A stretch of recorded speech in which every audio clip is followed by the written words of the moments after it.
हाथरस में भगदड़ मची। कैसे मची? 121 लोगों की जान क्यों गई? मौत के लिए जिम्मेदार कौन है? इसका राज अब धीरे धीरे बाहर आ रहा है। सिकंदराराव में मची भगदड़ के बाद बाबा नारायण साकार हरि अब तक फरार है, लेकिन उसके सेवादारों ने पुलिस के सामने पूछताछ में बड़े खुलासे किए हैं। पुलिस की पूछताछ में सेवादारों ने बताया है कि सत्संग खत्म होने के बाद जब बाबा वहां से निकलने लगा तो सेवादारों ने पहले भीड़ को रोका, लेकिन फिर चरण रज लेने के लिए उन्हें अचानक से छोड़ दिया और यही वजह है कि भीड़ बेकाबू हो गई और बड़ा हादसा हो गया। सेवादारों ने पूछताछ में पुलिस को यह भी बताया कि घटनास्थल पर जब भगदड़ मची तो ऐसे में सेवादार भी वहां से चंपत हो गए, यानी भाग गए और इससे हालात और ज्यादा खराब हो गए। कुछ सेवादार जो इस वक्त पुलिस की गिरफ्त में हैं, इनमें 4 पुरुष हैं, 2 महिलाएं हैं। उन्होंने जो बातें कबूली हैं अपने कबूलनामे में, पुलिस से पूछताछ के दौरान जो बातें कही हैं वो हमने आपके सामने रख दी हैं। आपको बता दें, हाथरस में भगदड़ के बाद बाबा नारायण साकार हरि फरार है। पहले खबर ये आई कि वो मैनपुरी में अपने आश्रम में छिपा हुआ है और आश्रम भी देखिए क्या जबरदस्त 21 बीघे में फैला हुआ ये बड़ा सा आश्रम। बाबा को पुलिस ढूंढ रही है, लेकिन बाबा कहां छिपा बैठा है अभी तक इसके बारे में कोई जानकारी नहीं मिल पाई है। मैनपुरी में बाबा के आश्रम की जो तस्वीरें सामने आई हैं वो आपकी आंखों को चौंधिया देगी। क्यों मैं ऐसा कह रही हूं, जरा देखिए तो 21 बीघे में इतनी बड़ी प्रॉपर्टी, बाबा का मैनपुरी का ये आश्रम, जिसमें वो किसी आश्रम आप इसे बोलिए या कोई 5 स्टार प्रॉपर्टी की तरह आप बोलिए, बड़ी सी तस्वीर बाबा की यहां पर लगी हुई है। बाबा का यह आश्रम मैनपुरी के बिछुआ इलाके में बना हुआ है और कुल 21 बीघा जमीन पर यह आश्रम तैयार किया गया है। इस आश्रम में लंबी चौड़ी दीवारों के पीछे क्या घटित हो रहा है ये बाहर खड़ा हुआ कोई शख्स नहीं बता पाएगा, क्योंकि दीवारें किसी किले की तरह ऊंची ऊंची तैयार की गई है। अंदर किसी को भी बिना इजाजत के जाने की इजाजत ही नहीं है। बिना परमिशन के कोई अंदर परिंदा पर नहीं मार सकता। इस आश्रम की चारों तरफ 12 फीट ऊंची 4 दीवारी है, तो आश्रम का मेन गेट 25 फीट ऊंचा है। ये तस्वीर आप देखिए, ये आश्रम के अंदर की तस्वीरें अब धीरे धीरे सामने आने लगी है। पीले रंग का एक गेट है जो लोगों के लिए बड़े आकर्षण का केंद्र है। ये वाला जो गेट आप देख रहे हैं, ये देखिए पीले रंग का ये गेट है जो लोगों के लिए बड़े आकर्षण का केंद्र इसलिए है क्योंकि सुनहरे रंग का है, गोल्डन कलर का है, तो लोग बड़े आकर्षित होते हैं और जानना चाहते हैं कि इन 4 दीवारी के भीतर क्या चलता है, लेकिन अंदर हर कोई नहीं जा सकता।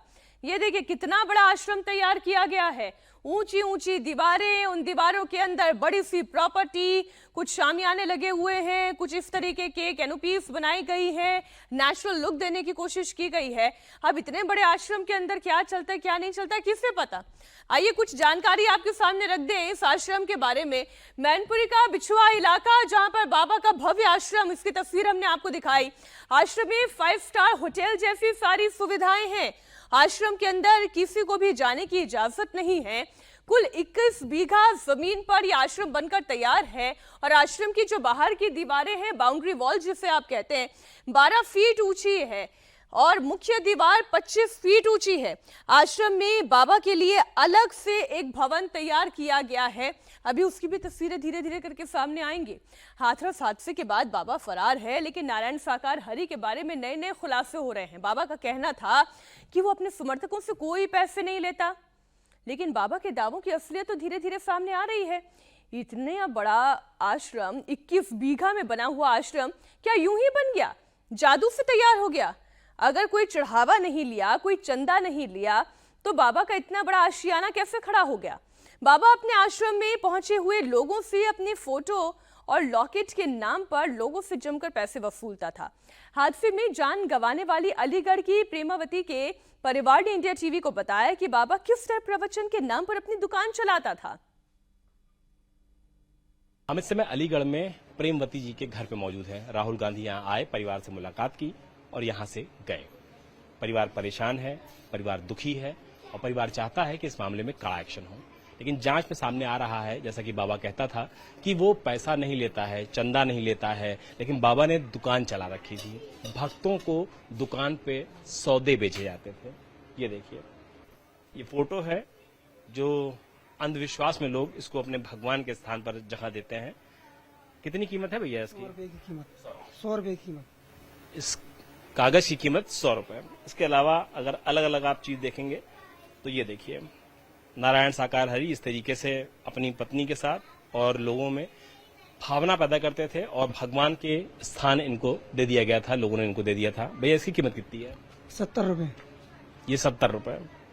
इसी तरीके से बहुत सारे यहाँ पे देखिए जो दफ्तियां हैं, इमेजेस हैं, उनको यहाँ रखा गया था। ये देखिए यहाँ पे भी लिखा हुआ है नारायण साकार हरि की आरती। आरती है ये, शाम की आरती। शाम की आरती है ये। इसकी कीमत कितनी है? ये 80, 90, 100, 120 इनकी सारी 80, 90, 100, 120। जो जिस तरीके से खरीदे उसको उस तरीके से बेचो।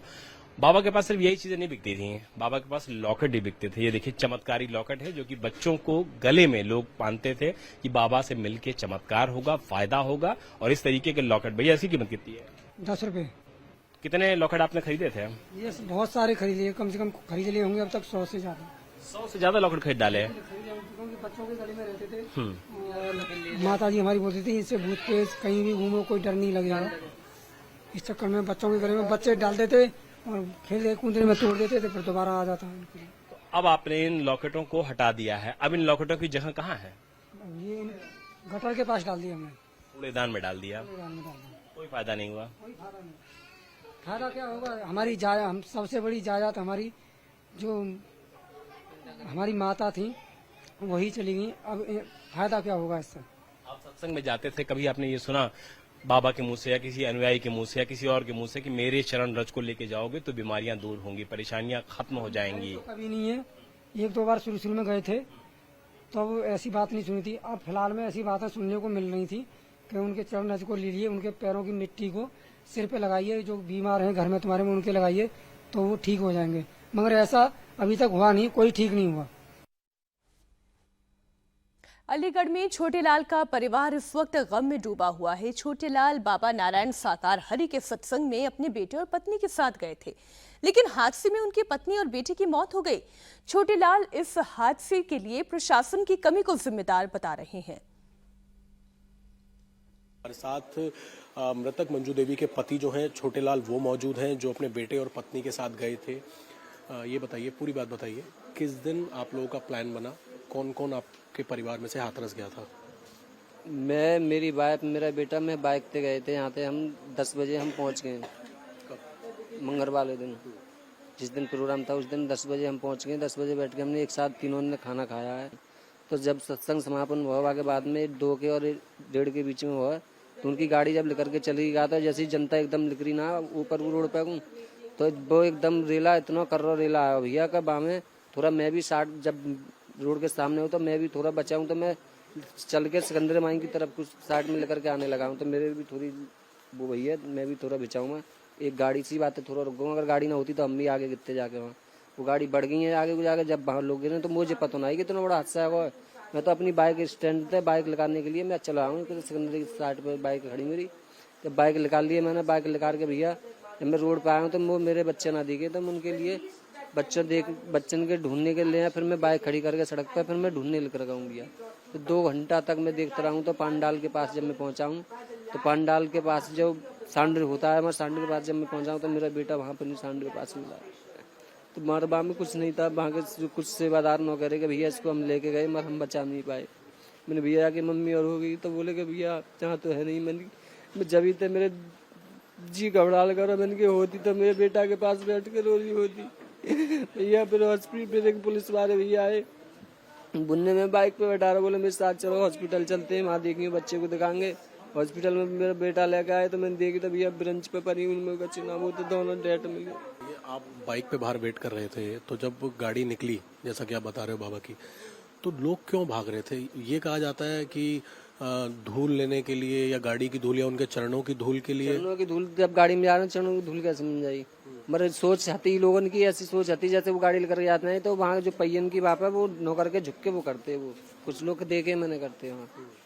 वो बार चक्कर में जब झुके हैं तो एकदम वो रेला पर के गए फिर वो लेकर गला देख ले हम अभी दोबारा, तो वो रेला लगती चलो होगा पीछे थे। बाबा ऐसा कुछ कहते थे कि परेशानी दूर करने का दावा करते थे। आप लोग कब से जुड़े थे?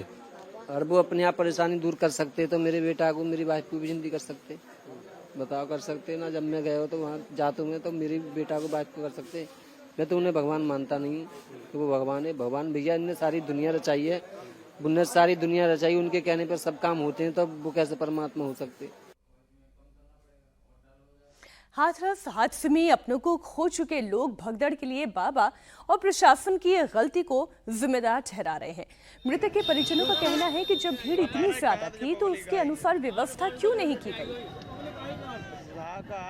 हम आशा देवी जी के घर पर मौजूद हैं और आशा देवी भी जो हैं उस वक्त सत्संग में मौजूद थीं और उसके बाद भगदड़ हुई तो भगदड़ में उनकी मौत हो गई। यहाँ पे आपका क्या नाम है? मोहिनी। क्या लगती थी आशा देवी? मम्मी थी मेरे। आपकी माता जी थी। तो कब से जा रही थी वो? बीच कभी कभी चली जाती थी, 2-4 साल से ही। हाँ। चली गई हूँ। प्रशासन की या बाबा की? प्रशासन की भी है और बाबा की भी है। प्रशासन की ये क्या, जब इतना बड़ा वो हो रहा है वहाँ पे, तो व्यवस्था क्यों नहीं थी? इतने लोगों की व्यवस्था क्यों नहीं की गई वहाँ पे? तो गलती तो है। बाबा की भी जिम्मेदारी होनी चाहिए, बाबा का आश्रम सत्संग। बाबा की ये गलती है कि इतनी सारी पब्लिक मरी है, लौट के उनने देखा भी नहीं है। जो पब्लिक भगवान मानती थी उन लोगों ने आके देखा नहीं, देखा ना कुछ। माता जी भी तो उन्हें परमात्मा ही मान रही थी। वही तो अब वो मर गई, अब वो क्या देख रही है कि मुझे देखने आ रहे नहीं आ रहे। तो ये वो परिवार है जो अब इनके परिवार का सदस्य जो आशा देवी हैं वो, उनकी तो मौत हो गई लेकिन परिवार गमगीन है। बाबा नारायण साकार हरि अब भी फरार है। अपनों के हादसे में खो चुके और अपनों को दूर जाते हुए जिन लोगों ने अपनी आंखों से देखा वो वाकई में बहुत नाराज है और बाबा के खिलाफ उनके मन में बहुत गुस्सा है और बहुत आक्रोश है। अब लोग बाबा के खिलाफ सख्त कार्रवाई की मांग कर रहे हैं। घर के सामने जहां कूड़ा पड़ा है वहां बाबा की तस्वीर लगी है। ये मूर्त जिसमें मानवता धर्म सत्य था है, आज भी रहेगा, इस तरह का लिखा हुआ था, लेकिन अब ये फोटो यहाँ कूड़े में पड़ी है। ये बाबा की स्थिति है, लोग पांव रख रहे हैं। लोगों को लग रहा था कि कोई शक्ति है, कोई अध्यात्म है, कीर्तन है, इसी उम्मीद में गए थे। लेकिन जब इस कॉलोनी की 5 महिलाओं में से 3 वापस नहीं लौटी तो सबका विश्वास डोल गया और अब बाबा की तस्वीर कूड़े में पड़ी। जब बाबा में शक्ति है तो कोई ऐसा काम हुआ है तो बाबा ज्यादा से ज्यादा 5 किलोमीटर 10 किलोमीटर एक्स्ट्रा चल सकता है, तो बाबा को खबर तो आई होगी। बाबा को पीछे आना चाहिए, सिस्टम देखना चाहिए कितना आदमी खत्म हुआ है, कितना कैसे। बाबा अपने कार्यकर्ताओं को ये बोल देता कि भाई इसको हटा दो, भीड़ को हटा दो या ये वाहनों को हटा दो, हाईवे पे उसमें खोल दो, तो बाबा के कहने से सब काम हो जाता। अब बाबा को ये क्यों गया आगे, फिर बाबा मीडिया के सामने क्यों नहीं आ रहा? प्रशासन क्या कर रहा है? अरे बाबा को FIR होनी चाहिए बाबा के खिलाफ। बाबा को दोषी है ही है बाबा, पहली बात तो। और फिर बाबा को आप प्रशासन है, कोई भी बच्चा क्रम करा देता है तो प्रशासन नेक देर में उठा लाती है, बाबा को क्यों नहीं लेकर आ रही? तुरंत एनकाउंटर होना चाहिए बाबा का, तुरंत एनकाउंटर। जैसे और लोग मारे गए ना, 121 इतने 150-200 आदमी मारे गए, इनका तो तुरंत एनकाउंटर होना चाहिए। एनकाउंटर होना चाहिए, तब तो जोगी गवर्नमेंट को मानेंगे, अन्यथा नहीं मानेंगे हम। तो कह रहे हैं कि बाबा के खिलाफ सख्त कार्रवाई होनी चाहिए, कुछ ज्यादा ही सख्त शब्दों का इस्तेमाल कर रहे हैं। कहते हैं एनकाउंटर होना चाहिए, वो संभव नहीं है। लेकिन फिलहाल पुलिस कह रही है जांच होगी, बाबा की भूमिका की जांच की जाएगी, लेकिन अभी तक बाबा का FIR में नाम तक नहीं है। ये बाबा कितना बड़ा फ्रॉड है, इस बात का अंदाजा तो इसी बात से लगा लेना चाहिए कि जो बाबा खुद कह रहा है कि मेरे चरणों की धूल ले लो, अपने घर पर रख लो, इससे बीमारियों का नाश हो जाएगा, वो जब अपने श्रद्धालुओं की मौत के बाद, इस भगदड़ के बाद सामने नहीं आ रहा है, इसी से तो अंदाजा लगाइए कि इसे केवल पैसों से मतलब था, इसे चंदे से मतलब था, इसे बड़े आश्रम से मतलब था। और वही व्हाइट हाउस इस बाबा नारायण साकार हरि का, उसके श्रद्धालुओं के पैसे से बनाया गया व्हाइट हाउस इस वक्त आप इंडिया टीवी पर लगातार देख रहे हैं। 121 लोगों की जान चली गई, लेकिन बाबा कहां हैं? अब तक सामने क्यों नहीं आ रहा? अगर वाकई में ये अपने आप को खुद परमात्मा मानता है तो फिर छिपा क्यों बैठा है? सवाल ऐसे बाबा से भी।